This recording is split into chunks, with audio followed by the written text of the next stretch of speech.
All right, we are recording. Before we begin as well, we would also like to acknowledge that Western University is located on the ancestral lands of the Anishinaabe, Arawandran, Lenape-Wauk, and Haudenosaunee peoples, on territory connected with the London Township and Sombra Treaties of 1796 and the Dish with One Spoon Covenant Wampum. As the Indigenous Education Network cautioned 2 years ago at the AERA conference in Toronto, land acknowledgements must resist becoming performative static scripts, but should instead be a call to action to reconsider what it means to be in good relations with Indigenous communities, lands, and waterways. And as education scholars, educators, researchers, and activists, we want to consider carefully the possibilities for education to redress the many past and present violences enacted in the name of settler colonialism, and recognize that the acknowledgement of lands and waters is only a small part of engaging in just relations with Indigenous communities, lands, and waterways. I want to welcome you, and again, apologies for the technical difficulties. That was not the plan, but we're so happy to be joining here with you today. And I want to welcome you to the Curriculum and Pedagogy for Uncertain Futures Symposium, presented by the Interdisciplinary Center for Research in Curriculum as a Social Practice at the University of Western Ontario. My name is Corey Job. I am a doctoral candidate at the University of Western Ontario in the Faculty of Education. And if you are joining us for the rest of the sessions over the next 2 days, you'll be hearing lots from me. I'll be repeating this only because there will be many different participants coming in and out over the next 2 days. The ICRC is a research center within the Faculty of Education at Western, and it's comprised of both faculty and graduate student scholars who work in a collaborative community and university network to advance research in curriculum studies and to inform public policy and pedagogy in the 21st century. We're delighted to be coming together in this virtual space. The symposium has been curated as a multidisciplinary forum for reimagining the possibilities for curriculum and pedagogy in what is a particularly salient time for this kind of speculative thinking. As I was preparing my introductory remarks for these next 2 days, I was reading and thinking alongside the cultural critic Olivia Laing, who in the introduction to her recent book of essays, Funny Weather, turns to the powerful speculative world-making and the possibilities for art to both contextualize and to look within and beyond the intensity of our collective times. And in this introduction, Laing writes, "What I wanted most, apart from a different timeline, was a different kind of time frame, in which it might be possible both to feel and to think, to process the intense emotional impact of the news, and to consider how to react, perhaps even to imagine other ways of being." It is in the spirit of imagining what other ways of being are possible that we have convened this multidisciplinary lineup of presentations from education scholars, artists, graduate students, and community activists to consider the role of curriculum and pedagogy for uncertain futures. Responding to the times in which we live, a world shaped in part by the ongoing climate and waste crises, anti-Black, anti-Asian, and anti-Indigenous racism, the COVID-19 pandemic, and geopolitical instabilities, just to name a few, we have oriented this symposium around a couple of provocations that we invite you to think with as you listen to the presentations over the next 2 days. First, we ask, what are the possibilities for inviting speculation into curriculum studies? In the name of what are curriculum and pedagogy enacted in response to the conditions of our times? How might curriculum scholars engage with Indigenous and Black feminist studies to contest humanism and coloniality in education? And in the face of 21st century challenges, how are educators, curriculum theorists, and pedagogues rethinking curriculum and pedagogy? The format for each session will vary. However, each session will include time at the end for questions and answers between audience and presenters. You're invited to use the Q&A function to share your questions with the moderators, who will then facilitate this portion of the event. We ask that you please keep our collective agreement in mind when participating in the Q&A.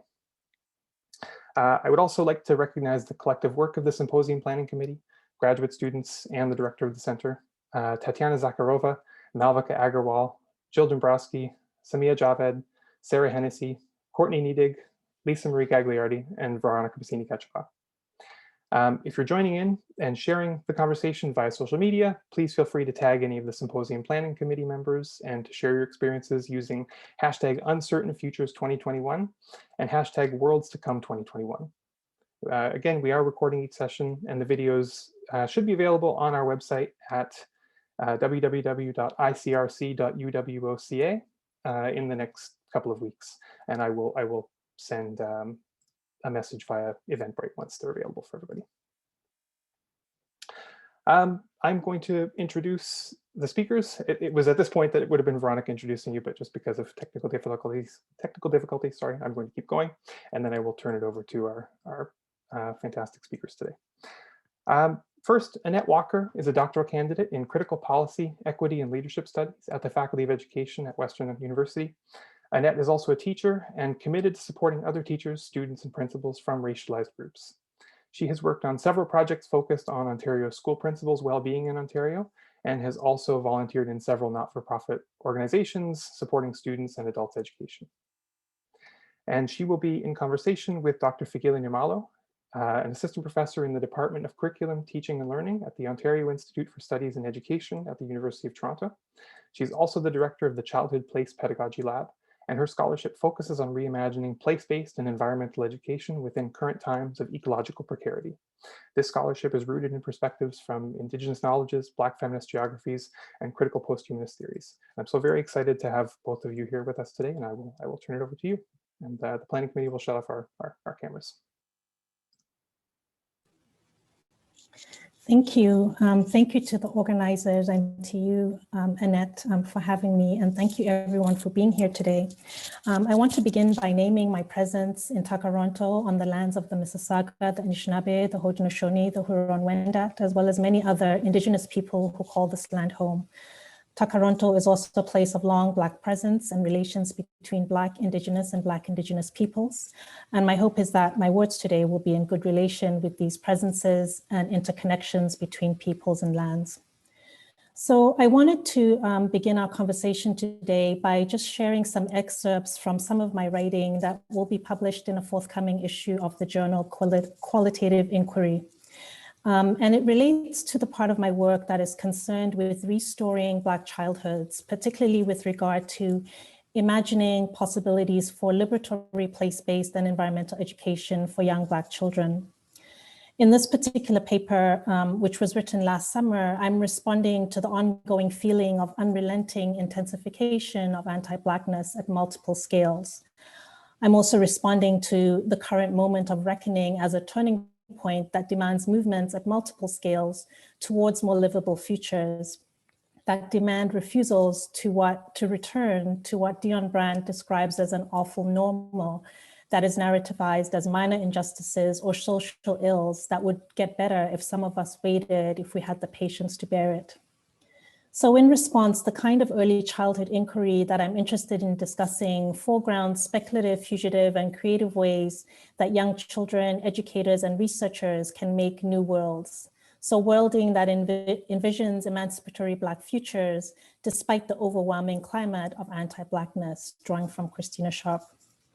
So I view responding in speculative, situated, creative, and subversive ways as really important because anti-Blackness, particularly in its entanglements with colonial and neoliberal formations, is always on the move and takes shape in multiple ways, attaching to things, people, and places in at times unanticipated ways. So I see Black futurity as one important place to start in thinking about ontological and epistemological concepts that can attend to Black children's lives through radical imaginaries. And there are several ways in which Black feminists have expressed the ontological and epistemological commitments of Black futurity. Here I focus on the work of Tina Camp as one example of the expression of Black futurity as concept that can be put to work in early childhood research. Camp describes Black futurity as a grammar of possibility that is not simply an expression of what will happen in the future.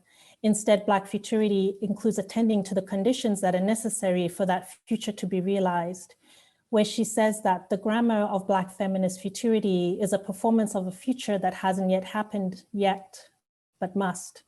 It's the power to imagine beyond current fact and to envision that which is not, but must be. It's a politics of prefiguration that involves living the future now as imperative rather than subjunctive, as a striving for the future that you want to see right now in the present.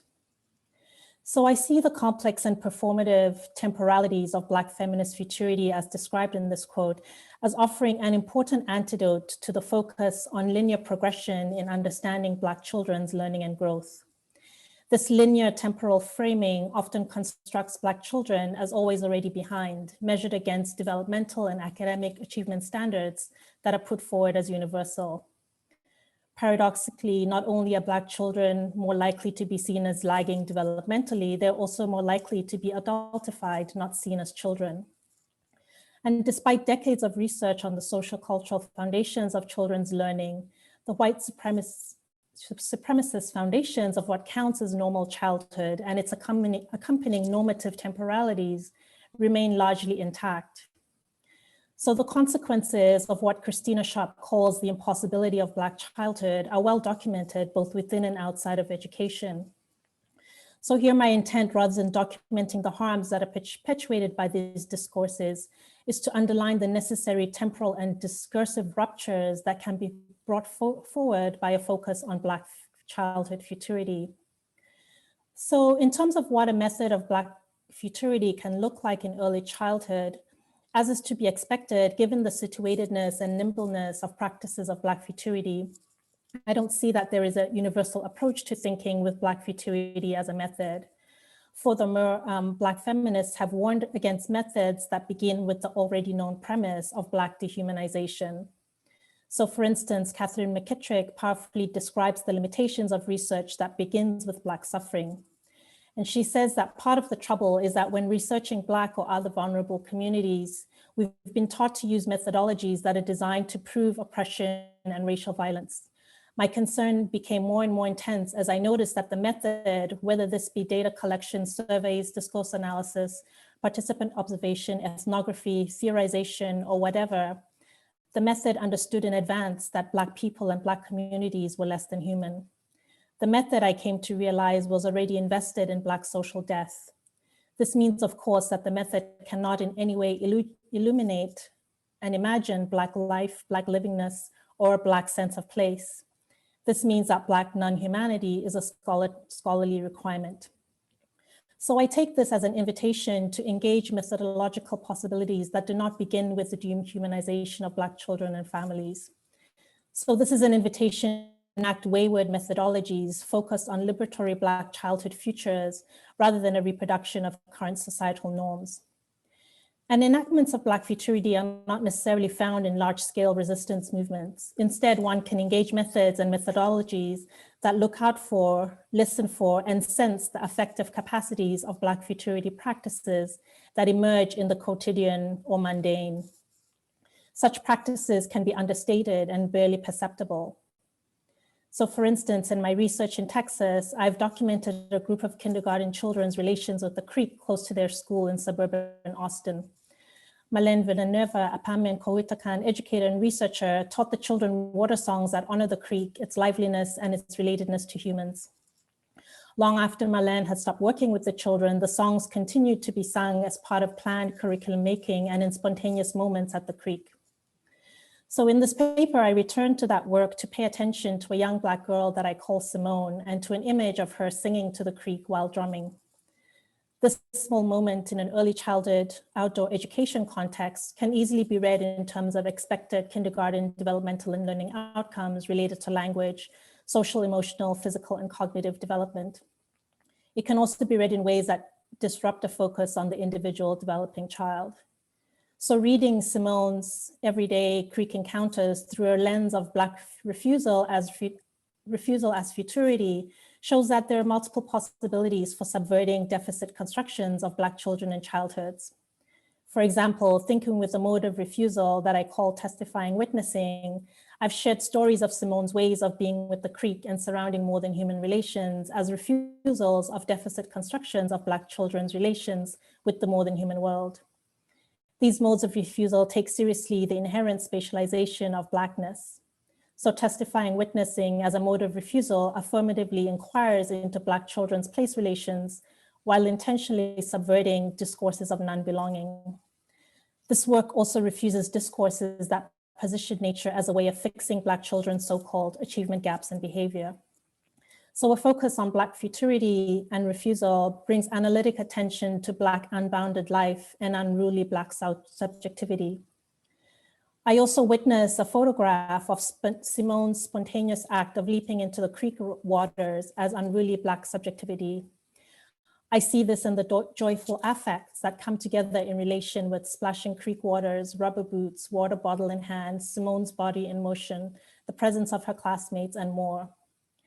Read as quotidian registers of refusal and futurity, this really small moment matters, I think, as a refusal of the anti-Black conformity that is sutured into linear, progressive, and developmental modes of understanding Black childhoods. So Simone's relations with the creek through joyful, playful encounters matter for affirming her Black childhood and Black childhoods more broadly.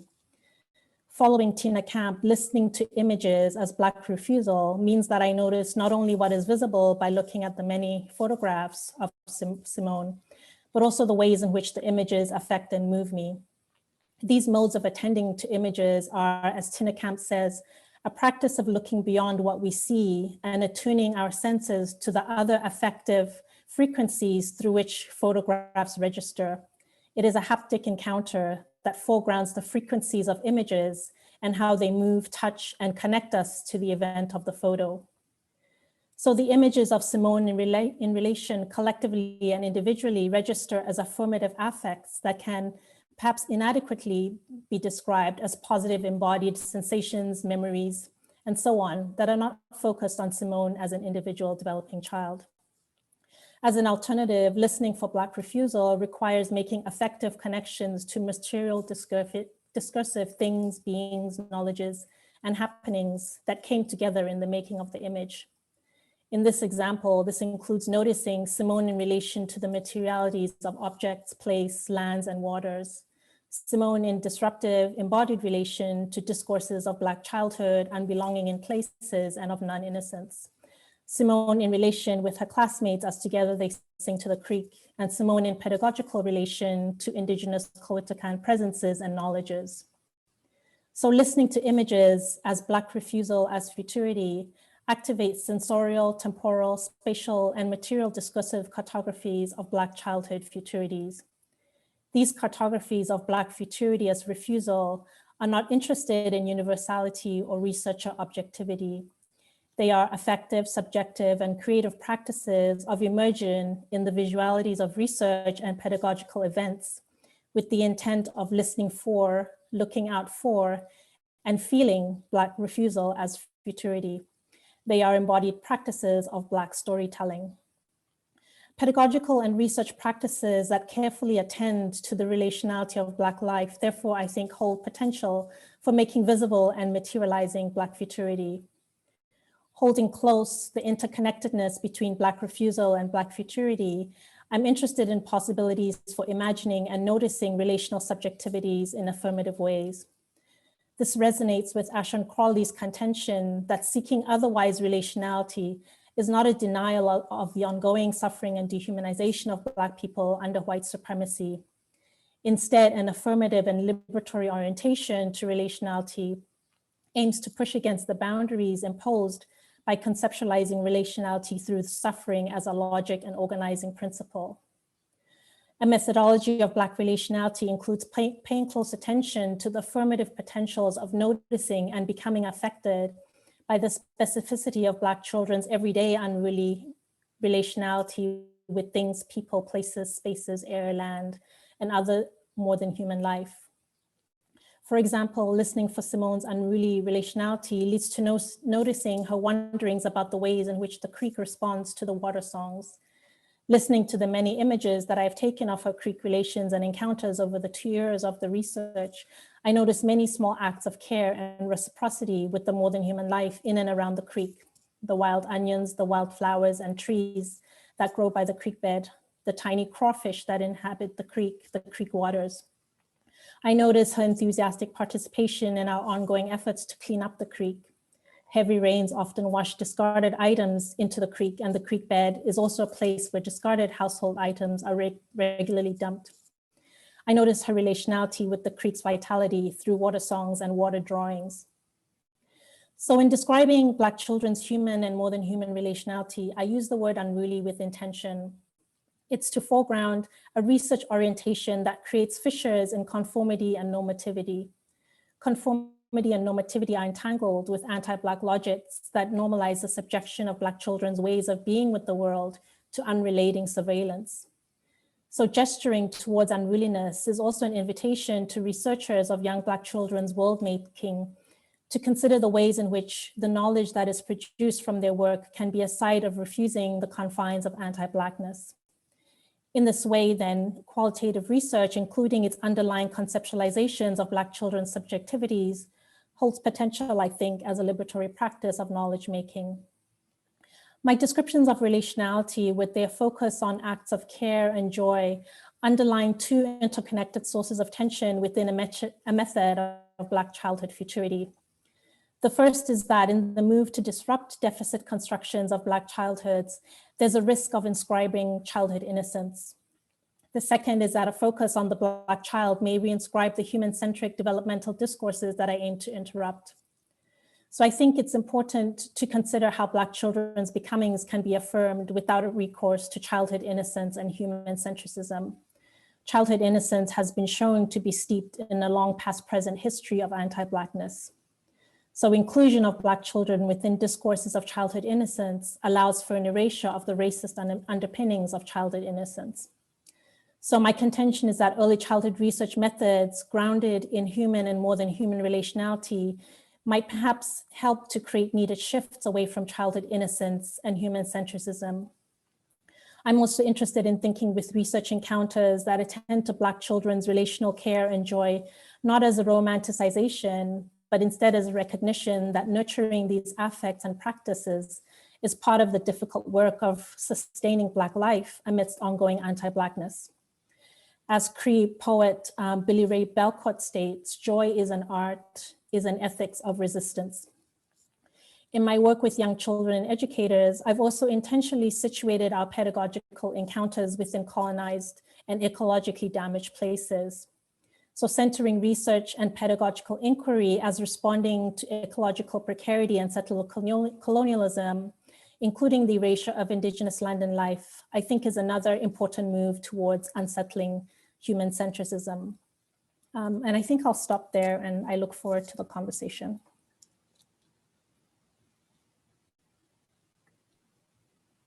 Thank you so much, Dr. Fikile. It's a pleasure once again to have a conversation with you. I'm sure all this wealth of knowledge, our audience is essentially looking forward to this Q&A. So I'm just gonna get into it because of the interest of time. So my first question to you is, you essentially juxtaposed your lived experiences growing up in Swaziland through storytelling and your migration in unceded Coast-Salish territories now known as British Columbia, Canada.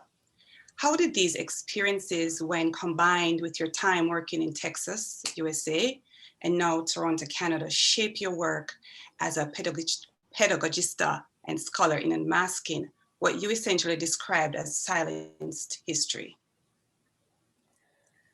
Thank you for this question. I would say that a common thread that connects my work as a pedagogista and scholar and all the different places I've lived is an attunement to place stories. So the dominant or already known stories of places, the marginalized stories of places, and also the emergent stories of place, such as the stories that emerge in children's and educators' encounters with particular places, more than human others, and histories of places. So I think a common thread is a curiosity about the kinds of stories that are told and not told about particular places. So for example, in relation to Eswatini, which used to be known as Swaziland, which is where I spent the first part of my life until I was 18 years old. I've written about my retrospective encounters with that place by, for instance, looking back on quite a Eurocentric early education that I had that told particular stories of place that were quite different from my everyday encounters with, for instance, my grandparents' farm where I spent a lot of my youth. And so I would say my attunement to colonial and anti-colonial place stories extended to my work with young children and educators in what is now British Columbia, where I was unsettled by our forest encounters and the ways in which they were implicated in Indigenous erasure. And so I began to think with refiguring presences as like a pedagogical and research orientation for unsettling anthropocentric as well as colonizing encounters with so-called natural places. And then in the context of Texas, I think this work has taken different forms. For instance, working with Coetecan elders to document the ways in which they enact pedagogies of refiguring presences with young people, and also working with kindergarten children, where the work that I shared just now is drawn from, to do that work of disrupting both anti-Blackness and settler colonialism in place-based education. I hope that answers your question. I'm certain that it did answer the question, and I'm sure that the audience are really even more interested in knowing a little bit more about you. So I'm just going to move on to another question that I have. And, you know, given the push towards what we know as 21st century learning in schools now, and the ongoing call for improving equity, inclusion, and well-being, how can we essentially reimagine curricula and pedagogy through nature education and pedagogical narration? I'd like for you to, however, first explain for our audience what you mean by nature education and pedagogical narration. And my last question is very compounded, so I hope the audience is following. And how does pedagogical narration support critical thinking among children? Thank you. I'm not sure that nature education is an adequate term, maybe, because I think it can inadvertently keep in place a separation between humans and the more than human world. So I prefer to use place-based education or environmental education, although none of these are perfect terms. And when you mentioned 21st century learning, it brings to mind for me the links between the pandemic, increased species extinctions and deforestation that have all kind of underlined the unsustainability of current human extractivist relations with the planet. And I think at multiple scales, it's evident that ongoing racial capitalism and colonialism are deeply implicated in extractive and human-centered views of more than human life, including lands, waters, that have precipitated the current environmental crisis. So all of that to say that in thinking about 21st century learning, I think it's ever more urgent to consider how educational priorities can be rethought such that current and future generations encounter pedagogy and curriculum that is situated in and responsive to the interconnected conditions of settler colonialism, racial capitalism, and ecological precarity. And so my perspective is that this rethinking of educational priorities includes finding ways to disrupt individualist and human-centric approaches that I think function to position the primary purposes of education as the fulfillment of neoliberal and racialized capitalist logics. And while I think there are many entry points to thinking about how education can respond to these conditions, I think one possibility is to think about ways to challenge human-centric approaches to learning about the more than human world that really privilege Western scientific understandings and reinforce views of humans as superior to and separate from the natural world. So disruptions to education as usual, I think, can include foregrounding an ethos of, you know, reciprocity and interconnectedness towards human and more than human life. And also really challenge, as I alluded to this earlier, deficit perspectives of racially marginalized children's relations with the more than human world. And those are the kinds of pedagogies that I've been interested in trying out with educators and children in our everyday outdoor encounters. In terms of pedagogical narration, I think there are many definitions of this, but I think for me, it refers to the processes to which educators document pedagogical encounters and then work with that documentation to really deeply engage with curriculum making beyond kind of simplistic or very didactic notions of thinking about teaching and learning. So for instance, you know, asking questions about what might need to be unsettled about their practices.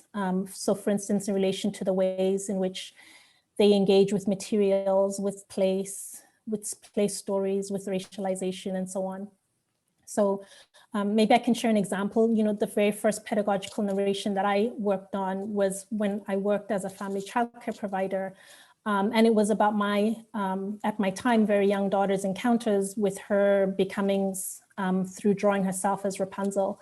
And that small piece of pedagogical narration opened up a months-long inquiry that I engaged in with all the children that touched on racialized becomings and gender norms, where both myself and the children engaged in processes of, you know, unsettling or thinking otherwise in relation to normativity. And I also thought with that pedagogical narration alongside many theories, both within and beyond childhood, to deepen my own thinking.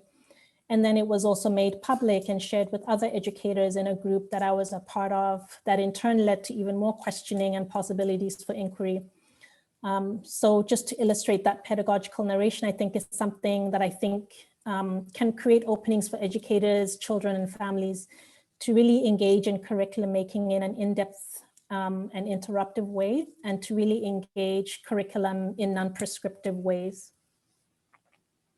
All right, thank you so much for that. My other question then is, how can educators and other stakeholders disrupt the predominance of Eurocentric or Euro-Western notions of education and the psychology theories that have informed what you described as taken for granted understandings of childhood and early childhood education practices that are essentially punctured with ongoing tensions? Thank you for that question. I'm not sure that I have a definitive how-to, but in my own work with educators, I've found it generative to really engage in processes of thinking about what kinds of subjects are created through the ways that we make sense of children and their learning encounters. So to consider, for instance, that, you know, none of the methods that we might turn to are universal or neutral or objective. And to think about the ways in which they're all political and have been developed in a particular time and place and have consequence for children's subject formation and for how we view, you know, for instance, the capabilities of children that are viewed as outside of, you know, what has come to be considered normal. And this connects to what I referred to in relation to Black children earlier in my talk. So the idea is that, you know, these ways of knowing children and understanding our work with them are therefore open to being deconstructed and put into question. So for instance, in relation to, you know, their unquestioned coloniality or anti-Black underpinnings. So for instance, earlier in my talk, I referred to the deficit temporalities that are imposed on Black children when a developmental lens is the main way in which their educational relationships are understood. So for me, such a lens needs to be disrupted. And one way I think to do that is to think about what other ways of understanding children's relations might be engaged that bring a more complexified and liberatory understanding of Black children and Black childhoods. So for example, in my work, I've turned to Black geographies, which maybe is not something that one might think belongs or makes sense in the context of early childhood. But for me, Black geographies have brought some really important vocabularies and grammars for thinking about Black childhood and Black children's educational encounters. So they've really helped me to think about the refusals and subversions of anti-Blackness that can be enacted with the focus on place and space. So for instance, to consider how creative practices of Black placemaking or Black children's spatial expressions are worthy of inquiry in early childhood research and practice with young children. Yeah, I think. Thank you so much. So, you know, earlier in your presentation, you essentially, you alluded to some of this, the next question that I'm about to ask you with respect to anti-Blackness and COVID-19. So my question then is, you know, in keeping with the current climate of increased anti-Blackness and the COVID-19 pandemic, we have, you know, come full circle with the issues around institutional and systemic racism. And, you know, it's a very sensitive topic, and I'm certain that our audience would really like to hear your opinion about this. You know, could you share then, you know, the meaning of the concept Black futurity and its importance in carrying out early childhood and education research, especially now. Yes, thank you for that. Yeah, as I shared in my talk, I think I see Black futurity as just a way for me to tell different stories of Black childhood. And in other work, including work with my friend, Dr. Kiana Ross, I've engaged with Black futurity through experimenting with Black speculative fiction to imagine possibilities for stories of young Black children's place-based science education that counters deficit discourses. And so in that work, we use speculative fiction to imagine what collective learning might look like in an imagined future in ways that act against white supremacy. And so in this work, again, I turned to also Black feminist geographies and to Indigenous studies to provide inspiration for speculative and future-oriented worlding stories that are decolonial, that are anti-racist, that are non-human centric. And so it's also a way for me to underline that I think that Black and Indigenous studies are necessary for thinking, you know, especially in the current moment, for thinking futures of early childhood education otherwise, and responding to, as you mentioned, the interconnected pandemics of, you know, of racism, of statal colonialism, and the virus. So alongside Black futurity, I think that early childhood education research and practice needs many tools to attend to human and more than human injustice. And, you know, coming back to Black geographies is that one of the reasons that I find it generative to work with Black geographies is that it allows me to co-theorize early childhood education in an interdisciplinary way. So, you know, Black geographic life is expressed in multiple ways, you know, in poetry, in protest marches, in community mural paintings, and so many more creative expressions of Black placemaking and Black spatial expression. And I think all of these are worthy of inquiry in early childhood research and practice, and are necessary to do this work of responding to white supremacy. All right, thank you so much. That's a whole lot to absorb, but I'm certain that everyone will essentially learn something from that. So you, in your work, you know, you expressed some concerns about the privileging, and throughout even your responses just now, you also highlighted same, the privileging of certain methods that reinforce the dehumanization of Black children and Black families. And, you know, I just want to really know, why is it so important for researchers and educators alike to consider Black futurity and Black refusal as avenues to escape from the unrelenting pathologizing of Black children and families in education, research, and practice? This is very, very, very important. I hope that you can delve deep into this one. I don't know, I'll try. I mean, I think that, like I said, that we need many tools. And I think that, you know, futurity and refusal are two of many possibilities that are needed to counter what for me feels like an overwhelming amount of research that reveals, you know, ever more harm to young Black children in schooling contexts or early childhood education contexts. And so I guess for me, it's kind of a response to kind of thinking about the limited transformative effects of ever more research that is focused on revealing racial injustice in relation to early childhood education. And I worry that, you know, while this important work can provide tools to interrogate white supremacist structures, it can also be taken up, as I refer to in my talk, in ways that kind of perpetuate rather than disrupt pathologizing frames of young Black children.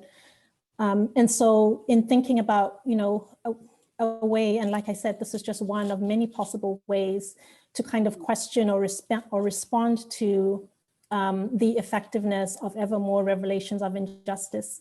I'm really also drawing on others who've articulated much better than me the potential of refusing, you know, damage-based narratives and images of the suffering of marginalized communities, of Black communities. I'm thinking, for instance, the work of Dr. Eve Tuck, and focusing specifically on research. I think that refusal is really important in really interrogating the assumption that, that we need more narratives of communities and kind of, the damage as damaged, and whether this is really always a worthwhile means of effecting change. And again, this draws from the work of Dr. Eve Tuck and Wayne Yang, who talk about how, theories of change that rely on pathologizing communities really call for an ethos of refusal that includes really asking if this research is really what a particular community needs and wants.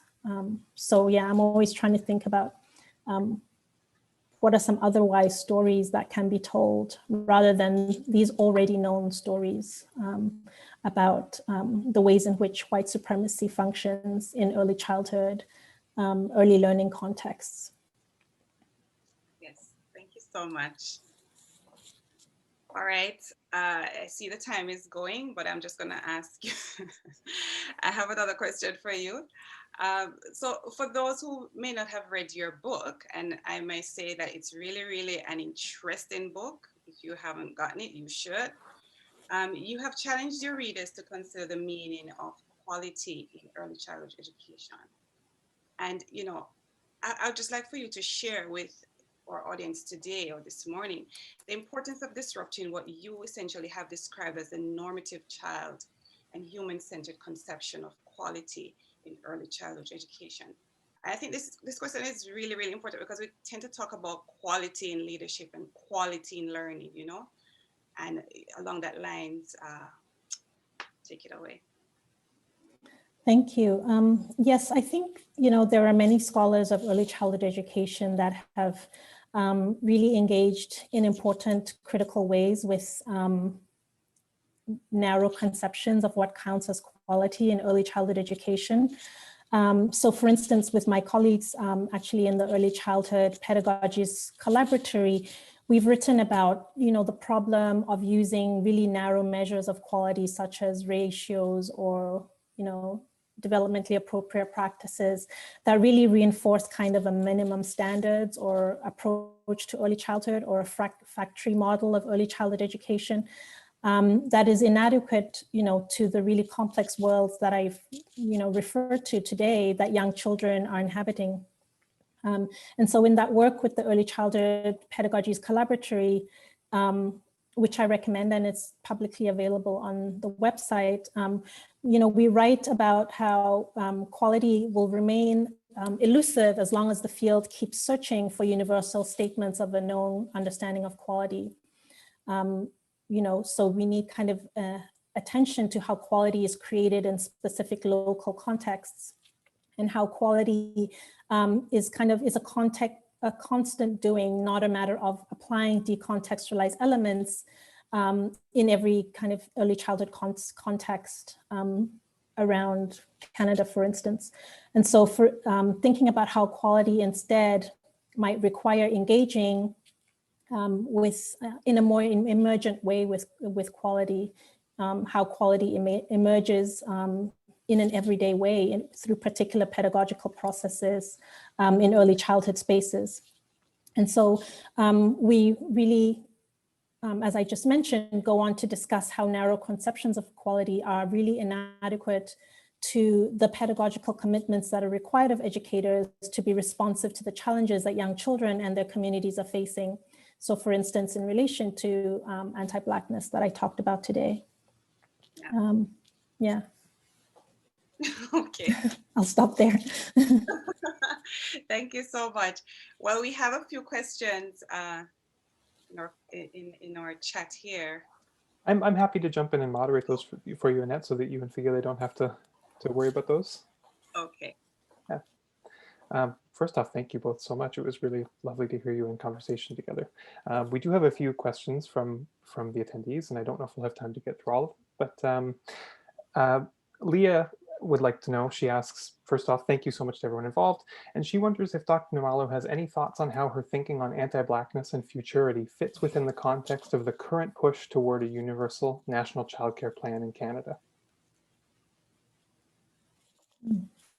Good question. I don't know a whole lot about that. But I would hope that in any kind of a plan, there would be some wording around centering a response to anti-Blackness as central to how educators, think about their work. And also that there are, some policy commitments that address the marginalization of, for instance, Black early childhood educators. But I don't know a whole lot about the plan. Yeah, I always worry with plans that kind of are actualized in a way that create kind of the universalizing that I've been speaking against today. So I'm hoping that any kind of a plan has openings for educators to engage with their practices within the particular context in which they are, and to respond to the conditions in which they find themselves in their work. We have another question, and Fikile, I think this picks up something nicely that you spoke of earlier when you talked about maybe your hesitancy around certain terminology in early childhood education or education, when you spoke about nature-based education, and maybe a little bit of hesitance around that. So this question kind of speaks to something similar. One of the attendees is wondering what your thoughts are in regards to anti-bias education broadly and in early childhood education specifically. That's a good question. And I would say, I guess I would preface that with saying that my kind of encounters with that are pretty limited. And from the encounters that I have with thinking about anti-bias education, I guess I have two kind of concerns about that. One is that does anti-bias speak specifically to anti-Blackness and how it works and matters in early childhood education, or is it a more generalized kind of anti-racist approach? And so I think it's really important to think about anti-Blackness and the specificity of anti-Blackness. And I don't know that anti-bias gets there in the forms that it's taken up. And then the other thing in relation to anti-bias education and some of the ways in which I've seen it articulated is that it doesn't necessarily disrupt kind of a very developmental way of thinking about issues of race in early childhood education. And so it can kind of maintain thinking about how children learn about or know about race through a very kind of narrow developmental kind of age-based way of thinking about race, rather than engaging in more complex ways with the ways in which racialization happens and the ways in which educators and children encounter, for instance, anti-Blackness. So I think, I would see it as, not to say it's necessarily a bad thing, but maybe to think about, does it go far enough in terms of responding to anti-Blackness, and to thinking about the complexities of racialization beyond a developmental age-based way of thinking about race and racialization. Wonderful. Yeah, and I have another question along those lines then, building on that. Can you speak about early childhood education's emphasis on multiculturalism and anti-bias education, and why those ideas may be problematic? Mm-hmm. Yes, and I would say multicultural approach still remains a kind of a dominant way of responding to or thinking about issues of difference in early childhood education, particularly within the context of Canada, where I would say neoliberal multiculturalism is quite a dominant discourse. And I think there are many issues with multiculturalism. One is, I guess, relates to what I was just saying in relation to anti-bias education, is that it does not necessarily result in pedagogies that are anti-racist or that respond to anti-Blackness. Multiculturalism, a multicultural approach tends to focus on celebrating difference, and often in pretty kind of superficial, kind of tourist ways of thinking about difference. And within a context of settler colonialism, as many other scholars have articulated this, multiculturalism is really problematic in perpetuating Indigenous erasure. So in positioning Indigenous people, for instance, as just another multicultural group within kind of the nation state. And so, you know, multiculturalism as something that reinforces kind of a settler colonial nation state and settler colonial subjectivities is for me quite problematic. Yeah, when I listen to you, I hear the importance of clarity in being really specific about what we're naming and what we're refusing. So another question along those lines then. You mentioned Black geographies and Black feminist studies. Do you see a space for multidisciplinarity in curriculum studies? And from your perspective, is curriculum studies multidisciplinary enough right now? That's an interesting question. I don't know if I can really answer that really well, because I don't necessarily situate myself within curriculum studies. I situate my work within, you know, as an early childhood scholar and researcher. And I think I can maybe speak to it in that context, in the sense of thinking about how curriculum making in early childhood education could be more interdisciplinary. As I mentioned earlier in my talk, that I think we need different kinds of tools to think about curriculum in early childhood education, and kind of the typical early childhood kind of curriculum is often not adequate. For instance, in thinking about, as I mentioned, anti-Blackness, in thinking about ecological precarity. And so I think for me, interdisciplinarity as it relates to curriculum in early childhood is really important. This is a two-parter, a question for you, Fikile, and then a follow-up question for you, Annette. Fikile, refusals are very important in your work. And do you think that we can imagine curriculum studies or early childhood education as a space to reimagine the world through refusals? And then following that, Annette, how might you see your own work in education engaging with Black refusals? Can you repeat that, Corey? Yes, of course. Refusals are important in your work. So do you think that we can imagine curriculum studies or early childhood education as a space to reimagine the world through refusals? I could answer in one word, yes. Yes, I mean, I think, but again, when in talking about my work, I'm always want to really underline the importance of context and not kind of creating the universals that I want to disrupt in my work. And so I think of my work as an invitation for people to think about what might need to be refused in their particular context that they're working in. And yeah, and I think refusal is actually something really generative, and the ways in which Tina Camp talks about refusal is really generative for me, because it's not only about, you know, saying no to something, but it's also about, you know, what else, about imagining a what else in response to the things that might be refused. So there's a speculative aspect to refusal, and there's actually a doing that's not just about kind of saying no to something, but imagining otherwise possibilities that I find really generative.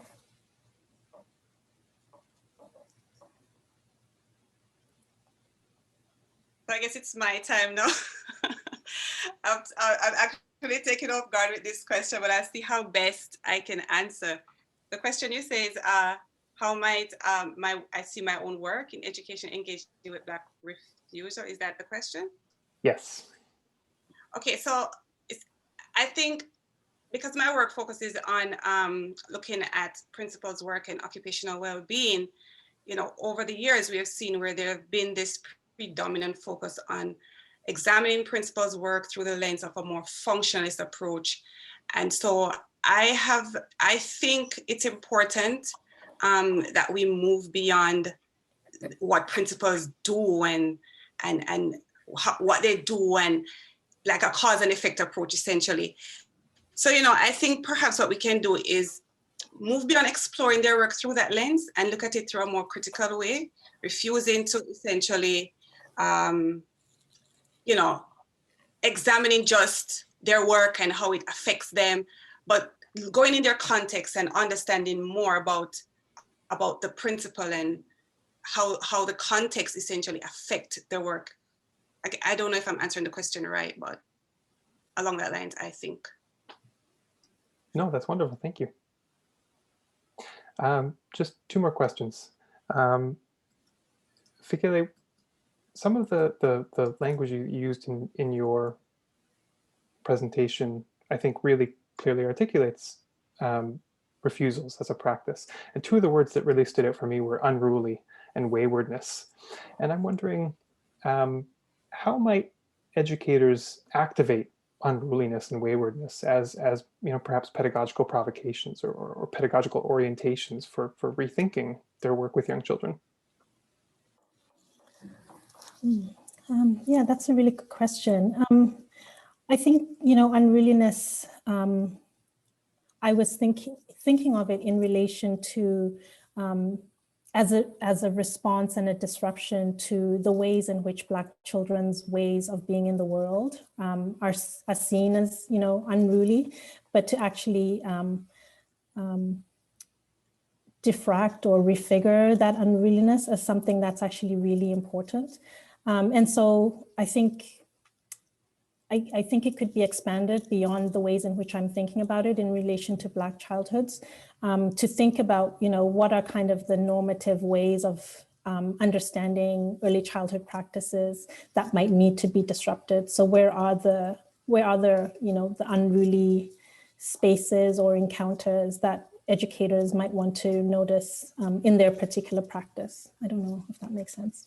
But I was thinking of it quite specifically in relation to Black subjectivity, the unruliness. Wonderful, thank you. One final two-part question. What do you think are some of the challenges ahead for curriculum studies? And in your own current work, what are you the most excited about and why? That's a hard question. So challenges for curriculum studies. I'll speak again, in my own little small world of early childhood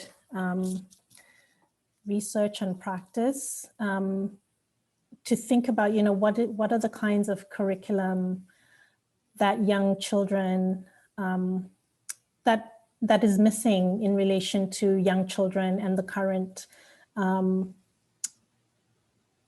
multiple precarities that they are facing, and how is, normative kind of taken for granted ways of early childhood curriculum insufficient for the current moment? And, what are the kinds of things that curriculum studies as it relates to early childhood might need to be disrupted to situate it more firmly within current times? And I see that as something that's a challenge and that's missing from, I guess, normative ways of engaging early childhood curriculum or curriculum making. And then what was the second part of the question, sorry? In your current research right now, what are you the most excited about and why? Good question. Well, the research that I'm most excited about, I haven't been able to begin yet.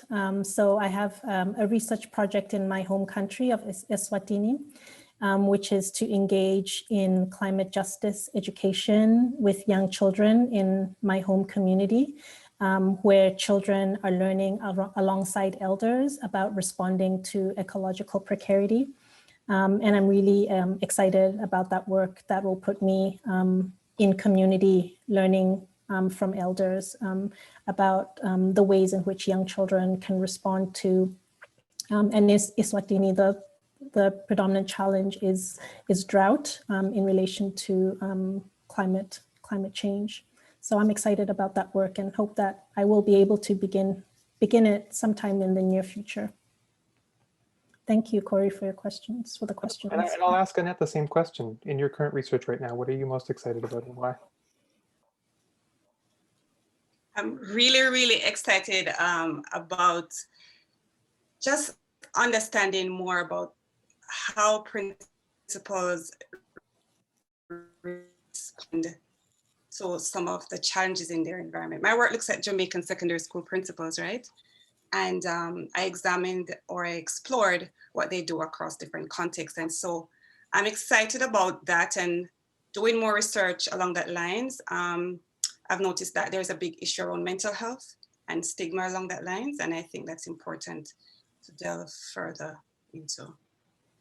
Why is it that there's such a heavy reliance, in terms of strategy? Why are they so reliant on their spirituality when compared to other forms of strategies? So that's where I'd like my research to go, exploring the stigma around mental health. Wonderful. That's a really nice place to end for the day. Mm-hmm. Thank you both so much for joining. It was really a lovely experience to be able to have you join us in conversation today. And thank you so much for your thoughtful responses to the Q&A afterward. For attendees still on the call, we hope to see you back at 1 o'clock for Xana Fong, who will be reading from her award-winning short story, Lost in Translation, and then joining us in conversation as well. Yeah, thank you again to Fikile and Annette. Thank you. Yeah. Thanks, Annette. Thank you as well.